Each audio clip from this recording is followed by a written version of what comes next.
debat bahasa Inggris. Jadi ya kita ini dalam undang-undang bahasa, Presiden pidato di luar negeri pun harus menggunakan bahasa Indonesia.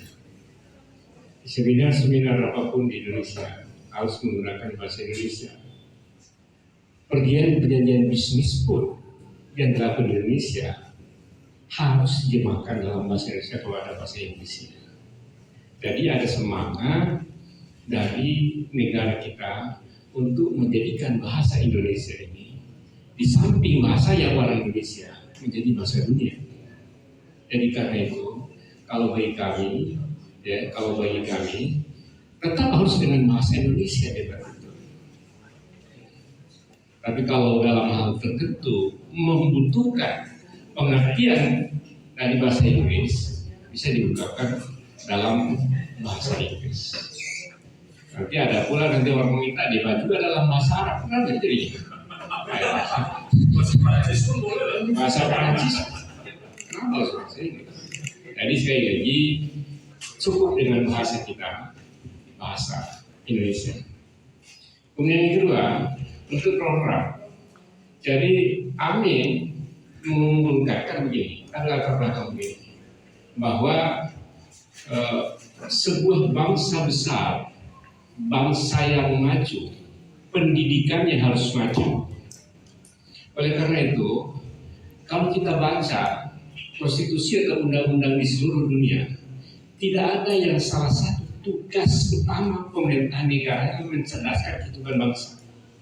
Hanya di konstitusi dan undang-undang Indonesia. Kenapa? Karena kebodohan itu mengakibatkan kita dijajah. Dengan kepintaran kecerdasan itu membuat kita berdiri di atas kaki sendiri. Oleh karena itu, Anies dan Muhaimin memiliki peran yang unggul, yang paling penting untuk mencerdaskan kehidupan rakyat ini. Dan secara bersama-sama, bukan yang makmur yang mendapatkan sekolah yang bagus, tapi yang terbatas. Orang-orang miskin, orang-orang yang susah harus diberi kesempatan yang sama untuk mendapatkan sekolah yang bagus. Bagaimana caranya? Segala biaya-biaya sekolah akan dimurahkan. Jelas dalam program kita, salah satu menjadi perhatian kita adalah KPK. Ya, kita akan memperkuat kembali KPK, memperbaiki kembali undang-undang KPK. Tentu nanti dengan melibatkan DPR berdua, karena itu adalah undang-undang.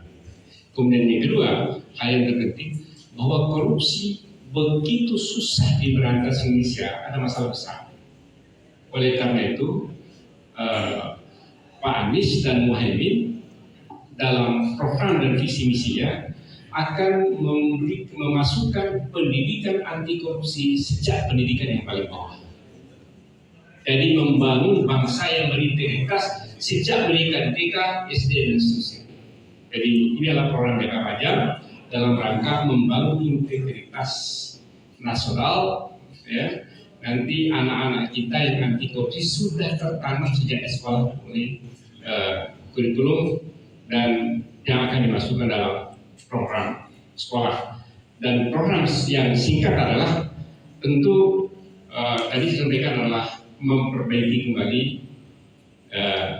KPK. Kemudian kita tahu bahwa Pak Anies terlibat dalam berbagai upaya pemberantasan korupsi, termasuk pernah menjadi anggota majelis etik KPK, memiliki konsen yang sangat kuat untuk pemberantasan korupsi.